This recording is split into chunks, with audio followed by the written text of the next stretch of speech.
This might be a mini burger, but it's big on flavor. Foodies, listen up. Forget about the massive pasta bowls and mile-high desserts for just a minute. We need to talk about Cheesecake Factory. But this time we're here for a piece of American food history, a real OG hidden gem. They have an appetizer that somehow gets overshadowed in that Stephen King-sized novel they call a menu. We all get overwhelmed by the stupid menu and we all make jokes about it. Today we're talking about the Roadside Sliders. Now, I know when you go to Cheesecake Factory, it's an entire production. Usually there's a whole mall attached to it. You walk in and you have that like really nice Greek facade, Art Deco, whatever it is, architecture. There's the massive cheesecake case where everybody has to plot out what they're getting for dessert. Then you sit down and there's a menu that there's so many pages and there's so much diversity on each page that it's hard to come up with a solid plan. But I'm telling you, this one comes early on the menu, and if you skip it, you're missing out.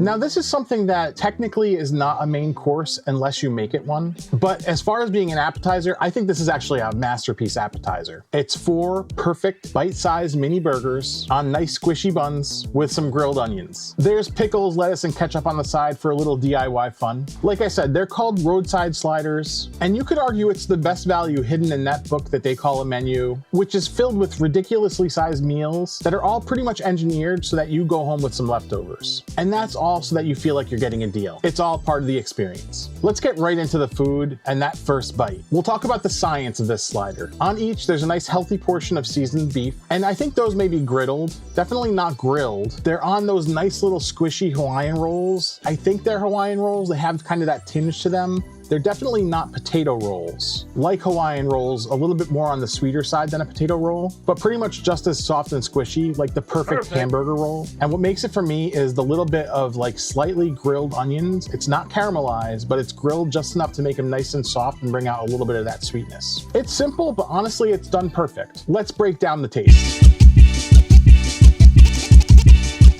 Okay, the initial experience. The bun is key here. It's soft, but it holds up to all the grease that's there from the beef. Like I said, grilled onions are almost caramelized. Nothing as crazy as like an Oklahoma onion burger where there's like piles of onions that are put on there and there's an entire design to the way it's cooked. This is more low-key, kind of in line with a White Castle slider, and that's kind of where the sweetness comes in. But here's the crucial part. If you want that full roadside drive-in experience, you have to dip the burgers in the ketchup that they provide. It just adds that final layer of tang. It's the classic diner or drive-in burger elevated for the Cheesecake Factory and brought to the mall.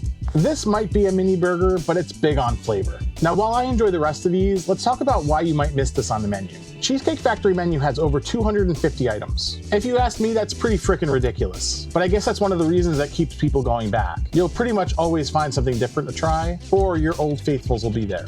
Now, I have my favorites, but in my opinion, a lot of the gems at Cheesecake Factory are hidden in the appetizers and small plates menu. That's really where the true value at Cheesecake Factory is hiding. This plate, for example, runs $15.50, and you get 4 sliders on that plate. But if you think about that, if you're sharing that as an app, 1 per person is a pretty good portion. And if you're doing this as a meal, 3 is probably the sweet spot. But again, you're at Cheesecake Factory, so everything kind of has to be bigger than normal, especially if you're going to add a side. I'm really not a numerical number rating kind of guy, but in terms of where this falls in the spectrum of dishes at the Cheesecake Factory, it's right there at the top for me, sitting with the chicken parmesan pizza style, which I've actually been planning to go to Cheesecake Factory for like a larger video, putting together my ultimate Cheesecake Factory meal for 2, and I got this baby right here for that. So if that's something you want to see, make sure you subscribe. I mentioned earlier this had something to do with American burger history. This is not just a generic slider that's hidden on the Cheesecake Factory menu. There's a story. So the curiosity came from YouTube. George Moats, burger historian, he talks a lot about all different burgers in America, and this is one thing I saw him talk about maybe 5 or 6 years, and I dug a little bit deeper into the lore of these burgers. So we're going to call him the mastermind. The mastermind behind putting these on the menu at Cheesecake Factory is a guy named David Overton. He's actually the CEO of Cheesecake Factory. He grew up in Michigan, and he had a favorite local joint, a humble diner called Green's Hamburgers. It was there that he fell in love with this style burger, but his vision for Cheesecake Factory wasn't just to serve silly, amazing cheesecake, although it is in the name. He wanted to bring that taste of his childhood and that quintessential American diner experience to a broader audience. And thus, the Roadside Sliders were born. A direct homage to his childhood and all those memories, and a testament to his passion for great unpretentious food. And one of the things that you hear is that he actually will never take this off the menu. which is, I think, a pretty cool thing. So White Castle's founder, Billy Ingram, is credited more with like the fast food experience and bringing the slider to that, whereas the Cheesecake Factory is more playing homage to it and really connecting to those roadside joints, the humble origins of the burger. So next time you're overwhelmed by page 88 of the Cheesecake Factory menu, remember that history and then straight for those roadside sliders. Like I said, it's one of the best hidden gems on the menu, and it's a piece of American burger history. What could be wrong about that? Have you tried them? What do you think? Let me know your favorite thing at Cheesecake Factory down in the comments below. Don't forget to like and subscribe, and I'll catch you in the next one.